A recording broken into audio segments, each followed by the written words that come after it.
Así es. El mundo de hoy, el siglo XXI, se queda tranquilo. O sea, un poder como los Estados Unidos acepta que la historia de Cuba vuelve a repetirse, como el bolero. Mira, Las democracias de América Latina también. Es decir, Cuba era la división de este-oeste. Cambiar Cuba, en ese momento Kennedy lo cambió por una situación en el otro lado. Pero aquí, en este momento, simplemente eso significa que se queda el socialismo del siglo XXI. Y que la salida del socialismo del siglo XXI no son las elecciones. O sea, Bolivia, olvídese de hacer elecciones. No va a ser, eso es un fraude anunciado. O sea, entonces, los Estados Unidos, ¿usted siente que aceptan eso? Vamos a la pregunta en la que quedamos. Ajá. Usted planteó que hay dos caminos. El camino de la intervención armada o el camino de que la dictadura vaya ganando como está aparentemente ganando. Yo creo que hay un tercer camino. A ver. Porque si los venezolanos siguen con la petición de una intervención externa, es posible que esa intervención no llegue.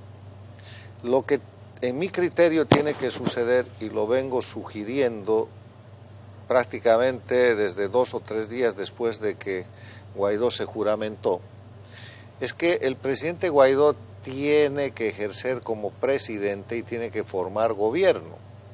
¿Eso qué quiere decir? Que tienen que modificar lo que llaman el Estatuto para la Transición a la Democracia en Venezuela, que es una ley que ha hecho la Asamblea Nacional, donde establece una hoja de ruta de 3 etapas. Primero, la salida del usurpador. Segundo, el establecimiento de un presidente y gobierno de transición. Y tercero, las elecciones libres. En los hechos, y en esto quiero insistir, la Asamblea Nacional no reconoce a Guaidó como presidente. Y Guaidó ejerce como presidente de la Asamblea, pero no como presidente, jefe de gobierno, jefe de Estado y comandante en jefe de las Fuerzas Armadas. Han habido 2 momentos en los que Guaidó ha reclamado esa situación. Cuando se ha juramentado y el 30 de abril en La Carlota. Ajá. Pero no tiene gabinete, no tiene equipo para gobernar. Bueno, no dicho que no puede armar un equipo porque los meterían a todos presos. Ya los han empezado a meter, es que ese no es el argumento. A ver, ¿qué le parece si Guaidó arma un equipo y nombra canciller a Ramos Salú?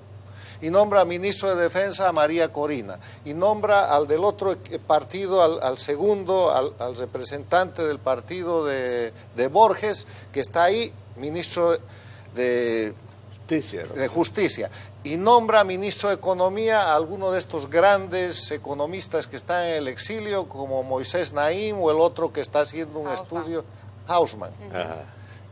Eso se llama gobierno. Entonces, a un gobierno en su solidez, primero empieza a dictar órdenes ejecutivas, no ha dictado ninguna.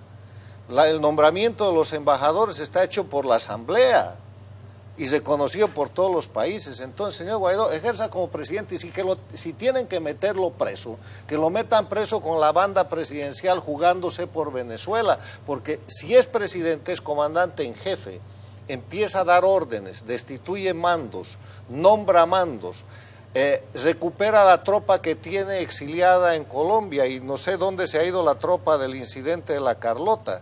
Tiene que formar su mando y tiene que tener fuerza armada. Entonces, cuando el presidente Guaidó tenga una fuerza, por pequeña que sea, puede pedir ayuda y la comunidad internacional le va a creer y se va a sumar a ella. Pero en otras palabras, que constituya gobierno y que comience a ejercer como presidente. Pero claro, porque igual se los van a llevar presos, se los están llevando uno por uno.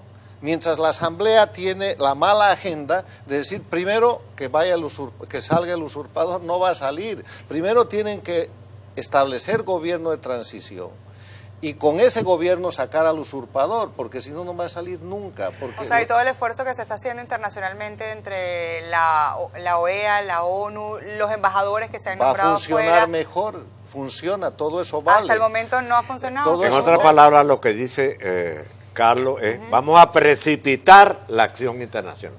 No, pero a ver, eso es lo que yo he escrito mucho sobre esto y he hablado mucho sobre esto y agradezco la oportunidad de reiterarlo.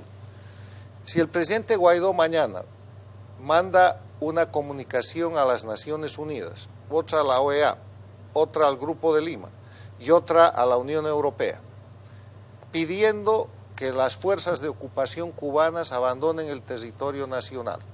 Y hace eso con su canciller, el que él quiera nombrar. Eso es una reclamación legítima del gobierno legal de Venezuela. Entonces, ¿qué tienen que hacer los organismos internacionales? Tienen que considerar la propuesta y tienen que sacar y votar por una resolución censurando a Cuba y diciéndole que retire sus fuerzas de ocupación de Venezuela. Puede hacer lo mismo pero con no irá en ese camino. ¿Qué? Perdón. ¿Cuál es el beneficio de aprobar el TIAR? Bueno, el tema Es lo mismo que usted está diciendo.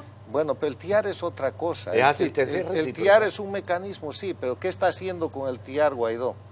Está reincorporando a través de la OEA a Venezuela, que la sacó Chávez, al Tratado Interamericano de Asistencia Recíproca. Ajá. Pero después de eso pedirá ayuda al TIAR y veremos el TIAR que dice, pero hoy día, sin esperar esa reincorporación, el presidente Guaidó, con la firma de su canciller y usando sus embajadores, puede exigirle a la fuerza de ocupación cubana que retire sus tropas. Y la comunidad internacional, empezando por las Naciones Unidas, que tiene como objetivo fundamental el mantenimiento de la paz y seguridad internacionales. Pero ¿dónde está el poder tiene que trabajar. coercitivo? ¿Dónde está el poder coercitivo? El poder coercitivo viene después de eso. El poder coercitivo viene cuando las organizaciones internacionales se expresan y dicen Cuba saque su fuerza de ocupación. Otro tipo de resolución que puede pedir, las fuerzas, soy el comandante en jefe y las Fuerzas Armadas no me hacen caso. Pero tiene que ordenar primero para que no le hagan caso. Yo no conozco una sola orden del presidente Guaidó. Ejercer la presidencia. Ejercer la presidencia, ser el comandante en jefe, ordenarle a Padrino que le haga caso, si no le hace caso, destituirlo. Y si eso no sucede, pedir la cooperación internacional, que en ese momento está legitimada. Y ahora, también el escenario que hay quienes están pidiendo unas elecciones y se han hablado de unas elecciones en 8 o 9 meses. ¿Él podría convocar a un Consejo Nacional Electoral independiente y hacer unas elecciones? Él debería destituir eso y convocar a otro. Pero yo le voy a decir cuál es la estrategia. ¿Cuál es la estrategia? Lo suyo es muy interesante, porque ese es el paso previo para solicitar la cooperación internacional. La regla de oro es ayúdate que te ayudaré. ¿Cómo quieres tú si no llamas a la policía que la policía venga? Claro. ¿Cómo quieres si no sientas denuncia de que hay un crimen que se ponga en marcha el aparato internacional? Ahora, yo quiero decirle algo sobre su punto. La estrategia del castrochavismo en Venezuela es la estrategia de ir a un diálogo para eventualmente perder al dictador, pero no la dictadura. O sea, el gatopardismo puro, que cambie todo para que nada cambie.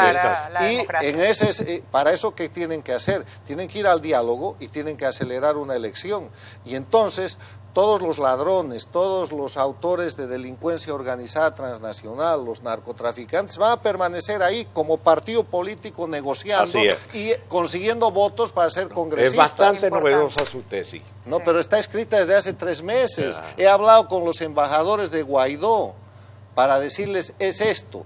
¿Y sabe qué es lo que pasa? Parece que no hay el suficiente criterio de cohesión dentro de la Asamblea Nacional y que es más importante la lucha interna para que Guaidó no sea el libertador de Venezuela, porque si es Guaidó el libertador de Venezuela, liquida 3 generaciones de políticos. Entonces la interna de la oposición parece dispuesta a sacrificar la liberación de Venezuela. Ahí estamos. Tocó usted un punto sumamente bueno, álgido. Ustedes que son... Pero es verdad, es verdad. Sí. Breve Muchísimas pausa. Gracias, Carlos Sánchez Versailles. Bueno. Siempre sharp. Vamos a la pausa, ya regresamos con mucho más. Les devuelvo su micrófono.